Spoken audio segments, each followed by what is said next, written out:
This is the Kozelski Military District in Russia.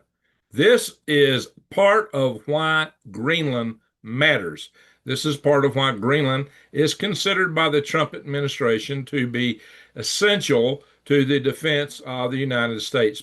Because from this location, where the Russians have 30 RS-24 YARS ICBMs, intercontinental ballistic missiles, from here, they would fly over Greenland to the United States. These missiles have 3 to 6 MIRV warheads per missile.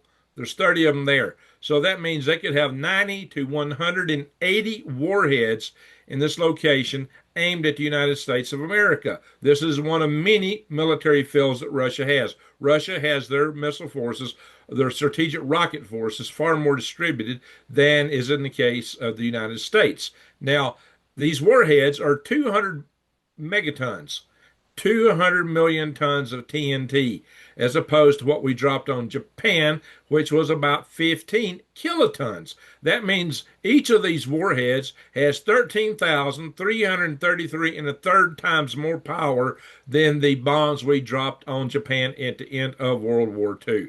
So this one base signifies a very significant threat to the United States.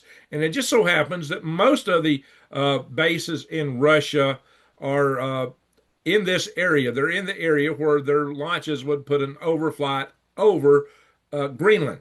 So let me back off here. This is Google Earth. I'm going to show you this in more detail when I find the right button here. I'm going to back out. This is the town of Zelensk, which is the local town that supports this base. I think something like the majority of the people here actually work on this missile base, or with the Russian military there. So it's either that or very Russian related. So let's just back off and have a look at it. We're going to show you some more of this stuff in a minute. And you see now, this is well down within Russia. In fact, a lot of their strategic forces are down here. Their naval and submarine fleets are up here. This is our main naval and submarine flight location, also an air base, which is strategic air base. Now, as we know from our friend, the late great Dr. Peter Vincent Pry, who I used to interview a lot on this channel before his untimely demise, he told us that the Russians had a unique capability to launch their submarine-based intercontinental ballistic missiles from port, which the United States does not have, apparently. So they can launch them here. And that also takes you over Greenland, along with several of these other bases I will show you shortly. But we're in Google Earth. Now look, where is Greenland? Right there. You see what I'm talking about? Greenland is directly between these bases and the US of A. In fact, the arcs aren't direct like this. They fly kind of a polar arc when they launch these things. And they would actually fly over Greenland. Absolutely over Greenland. And come into the United States of America. And this is why, and a big part of why Greenland matters. Let's just look at Greenland up here. It's covered in ice. It's got a huge ice pack. That ice is over a mile thick in many locations. And for the most part, in fact, there's only a little bit of Greenland that's not ice covered. Now, most of the people live down here, maybe a little bit over here, or we got Thule base over here. So we got a warning system, radar warning system. But, we always think these things flying over the North Pole. It turns out most of them are actually going to fly over Greenland. Either they're flying over the North Pole or they come around this way. Greenland is still a great place to base interceptors to intercept these missiles. And also, Greenland has other strategic roles in that China was trying to set up some bases in Greenland. Yes, I'm going to show you more on that in a little bit.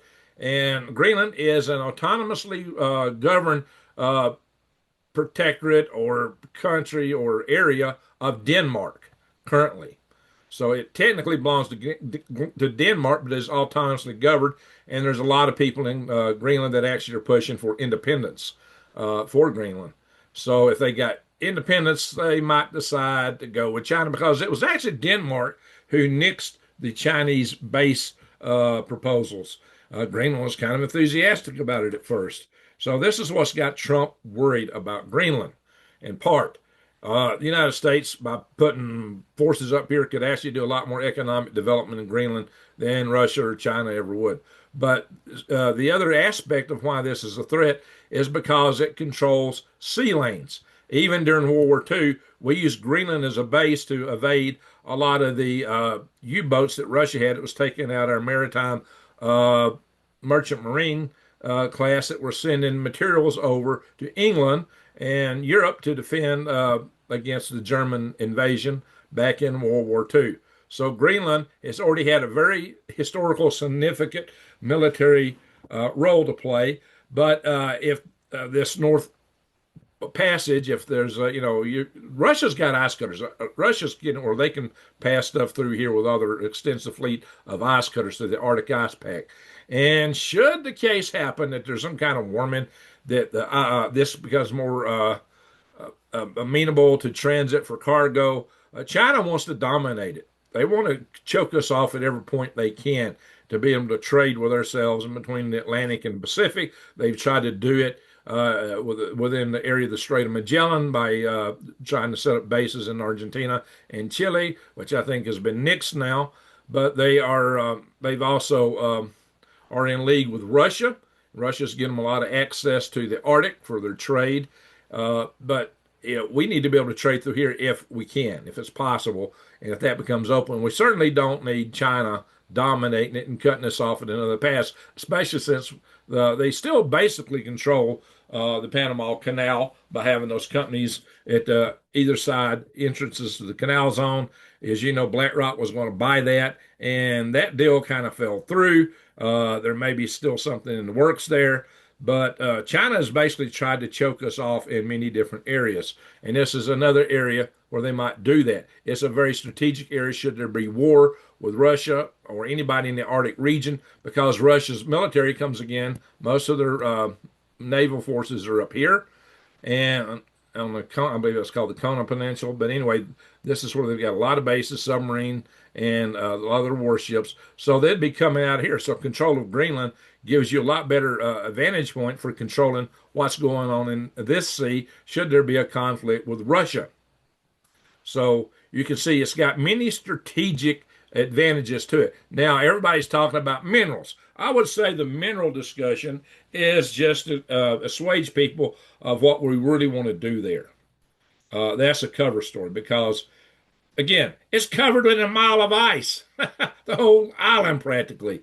It would be exceedingly difficult to explore mineral and petroleum and other resources there, and even far more difficult to develop them because of that extensive ice pack. Now, if something should happen and the world warm up and most of that melt, then yeah, you've got suddenly a huge land with probably a lot of rare earth minerals and God only knows what else. And who knows, maybe a productive agricultural zone.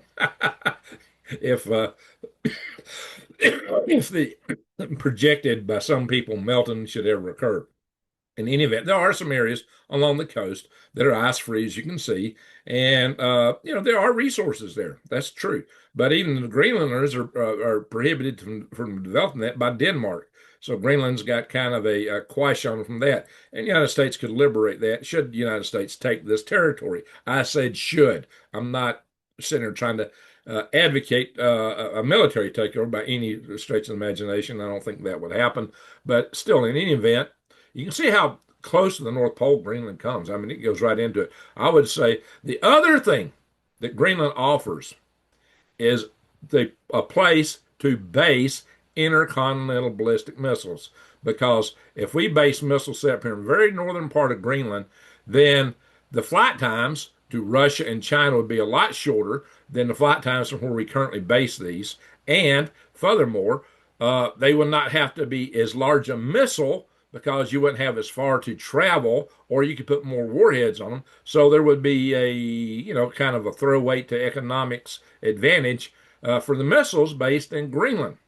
And furthermore, if Russia was to hole out, do a strike, or China on a missile bases there, well, they would suffer more from it because they would be the ones who would be mostly downwind from it. So they would get a blowback in more ways than one by attacking bases there. It would have a very negative impact upon them. And furthermore, if they did that, well, we would have less radiation in our homeland. It would we would have far because most of the missiles would be used to take out our strategic forces, and all that would be concentrated up here, far away from our homeland. So the Americans would be far better off. And as far as the natives in Greenland, well, there's 58,000 of them, far less than the number of people in the United States. But this land is huge.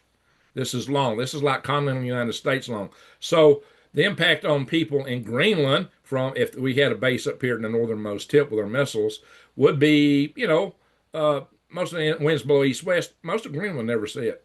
It would be like the United States, having stuff up in the Dakotas.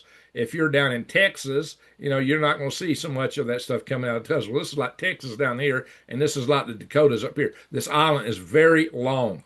So most of the Greenlanders will never see any radiation from it. There's far less of them than there are people just about anywhere in the United States because there's less than one person per 1,000 miles and square miles in Greenland. So it is very sparsely populated because of this huge ice pack.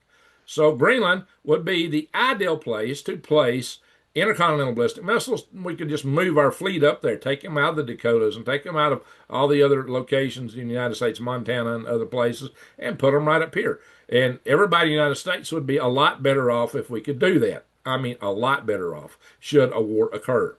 And let's hope we don't get into such a war. But I'm just telling you why Greenland strategically matters a lot in the case of a nuclear war. But primarily, we could shoot down with ground-based interceptors missiles from Russia and China far easier from Greenland than we can from any other location in the United States, except maybe somewhat Alaska.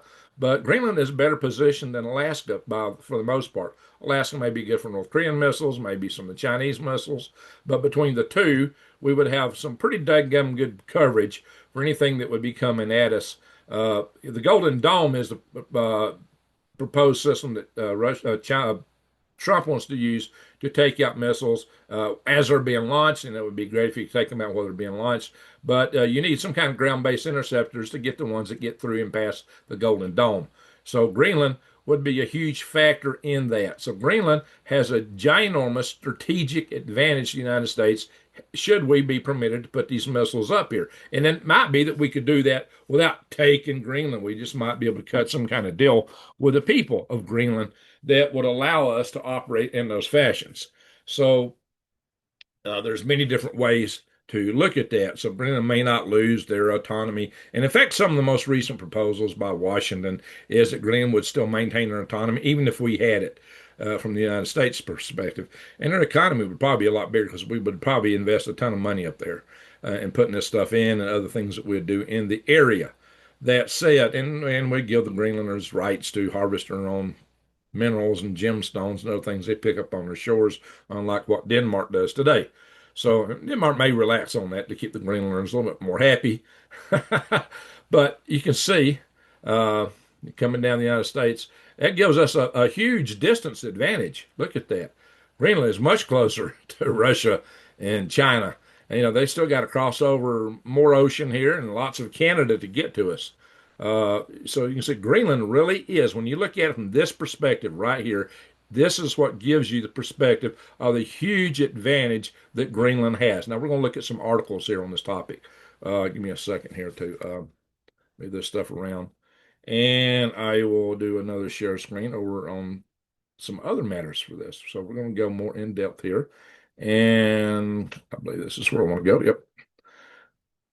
So Chinese investment in Greenland raised U.S. concerns. This is back in 2018.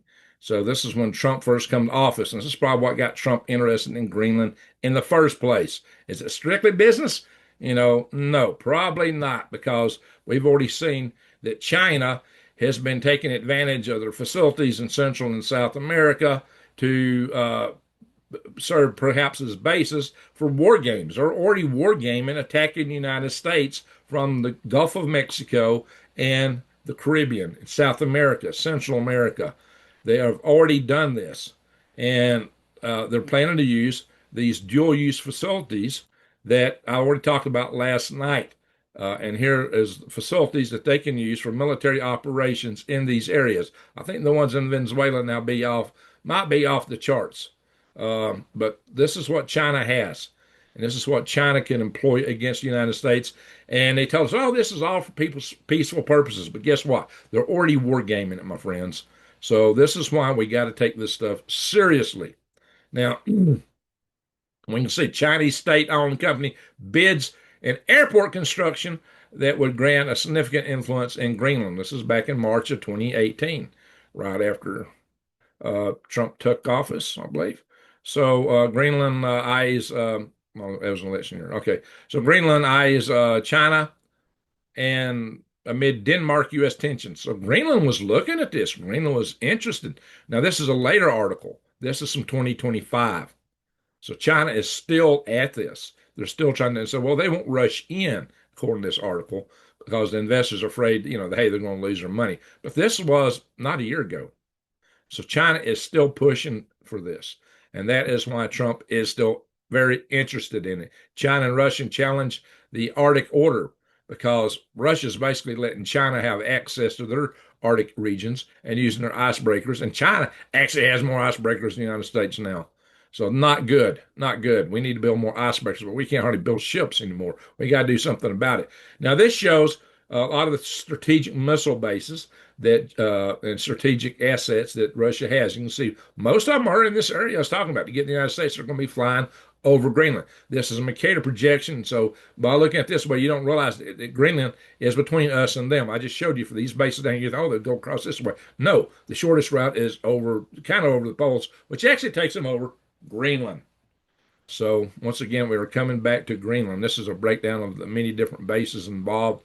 Uh, the one that I took particular interest in, the one I just showed you, is this uh, Kozelski base. Kozelsk is the name of the town. Kozelski is the name of the military district in that area. So, and again, it is mostly a military town there. And they are aiming their missiles at the United States. The rocket division there is the 28th Guard Rocket Division. That's the one that has the 30 Yars missiles. These are new missiles. All 30 of them are brand new missiles. They replaced the RS, I think it was 19.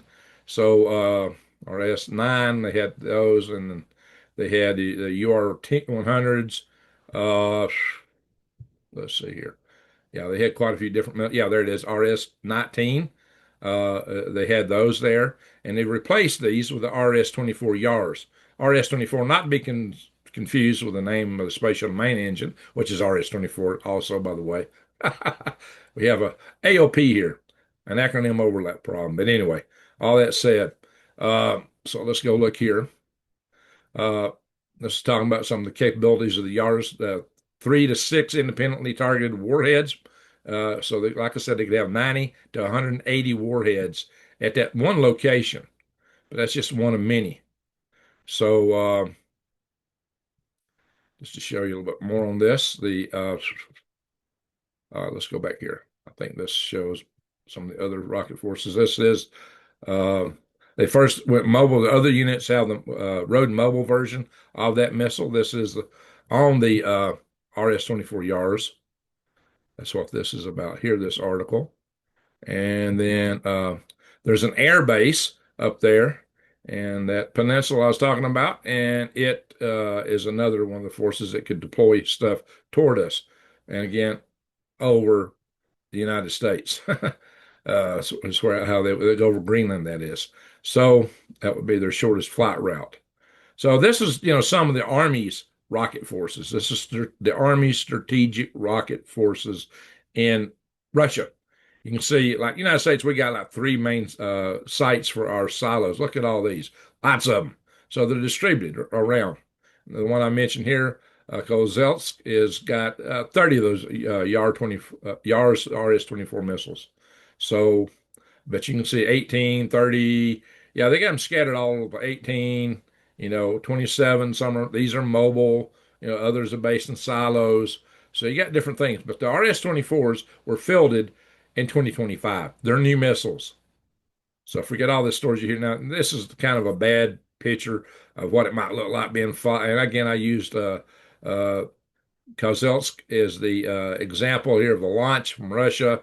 went over Greenland, come United States with an apogee of 2,500 kilometers. So you can see Greenland would be the ideal place to get it early, actually, in its flight before it actually reaches apogee, before it comes to the United States. On Washington, D.C., some people consider that urban renewal if you hit Washington, D.C., but that's another story. Now, the United States has considered basing missiles in Greenland before. The United States and the started this Camp Century project in 1960, and it ran through 1967. It was a army base built in the ice. This army base covered an area, I think, of about 100 football fields. It was huge. It was built into the ice. It's called Camp Century. Now, we were told back in the day, now actually, Denmark approved the construction of Camp Century because they were told it was just for scientific research. Turns out that it was actually part of a secret program that Denmark didn't know anything about. It was Project Iceworm. That was the name of the program when we were actually planning to build extensive bases up there in Greenland at that time. And these were missiles, bases that were thought because they were so far under ice that they could survive a first strike. So the idea was they could actually absorb a strike from Russia and then respond and hit them back because they thought the ice would provide them enough protection. And this is a depiction of what Camp Century looked like. This was huge. This is where they'd go in and come out, and and then they had this big tunnel connecting all this stuff underground. They had a nuclear reactor at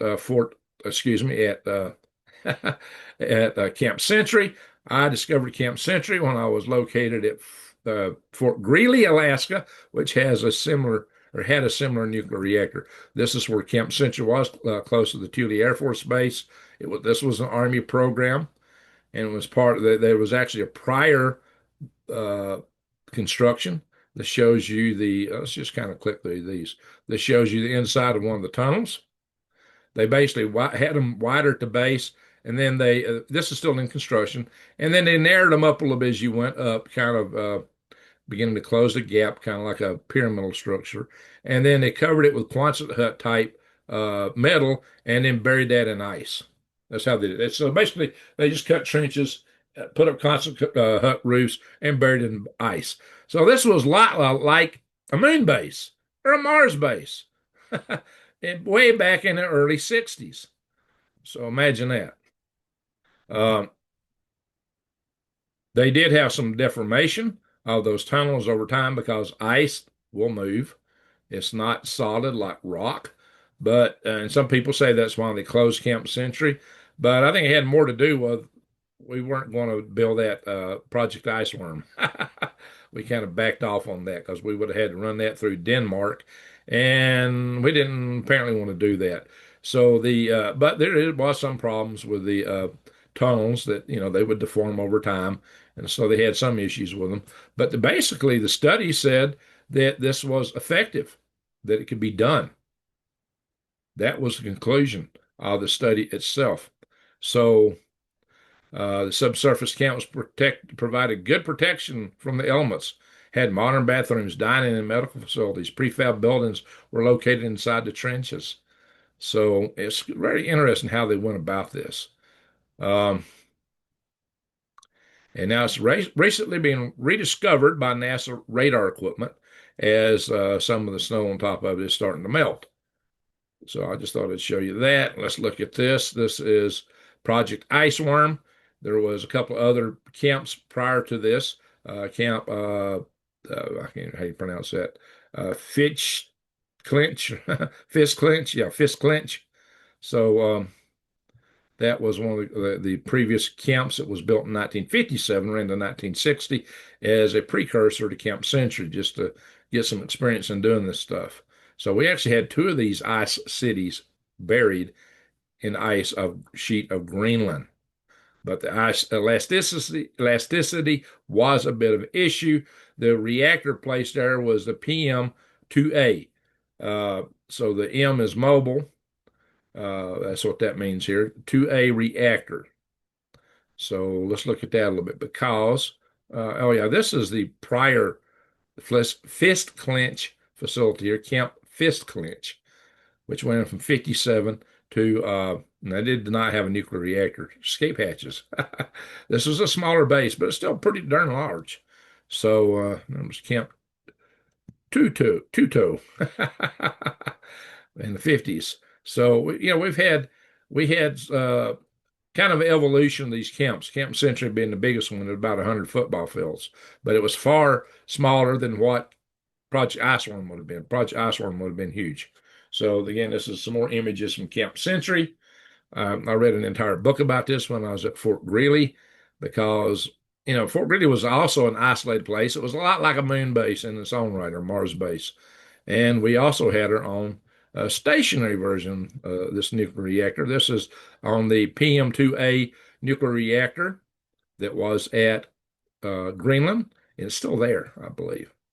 And Fort Greely, Alaska had the stationary P was portable, so mobile. I don't know. Anyway, SM-1A was located at Fort Greely, Alaska, my last duty station in Alaska. And this thing was, they're talking here about being decommissioned, the building in 2022 and 2023. The reactor core was already buried. My good friend, who I've interviewed on this channel, uh, uh, Ed Kiker, was a post environmental officer when I met him in 1981 at Fort Greely, Alaska. He actually was quite involved in the burial of that reactor core. He buried that reactor core in a very stable geological formation. It's supposed to have been stable for, tens of thousands, hundreds of thousands of years or something like that. He is a geologist. I've interviewed him on here, and I saw him uh, within the last week. I went to Huntsville, and I saw Ed Kiker. He relocated to Huntsville later, but I met him at Fort Greely in 1981, and I've actually walked up that reactor and leaned up against it, that building. I don't know if that building is still there now, since what they're talking about here, dismantling the SM-1A. Well, the reactor core was already removed. Ed Kiker did it. So there you are, my friends. But the reason I show that is because reactor technology with the small modular nuclear reactors is much safer and much more powerful and much better than what they had back in those days. Furthermore, concerns about the ice deformation might be engineered better with the better technologies we have today. Here's just a couple of examples. I'm sure there's better stuff out there. This is geofoam, which gives a lot of insulated properties, is very lightweight. So something like that, or this concrete foam construction, which has been used to build houses and buildings, big blocks of that stuff, might be far better used today than what they had available when they built Fort Greely. And I'm sure the Army Corps of Engineers probably has far better stuff these days because Fort Greely, Camp Century, I'm getting them too confused here. Camp Century was built like operational 60 years ago. I think we have better technology today than we had 60 years ago. But, hey, the Europeans are saying, hands off, Donald. We don't want you taking Greenland. So Britain, France, and Germany are vowing to join Denmark to defend its borders. So you try to take it, we're going to defend it. And are they really? So, and Denmark's come out and said, what is going on here? They have said that Washington military intervention in Venezuela is reignited fears about what they might do with Greenland. And they're basically saying it would break up NATO.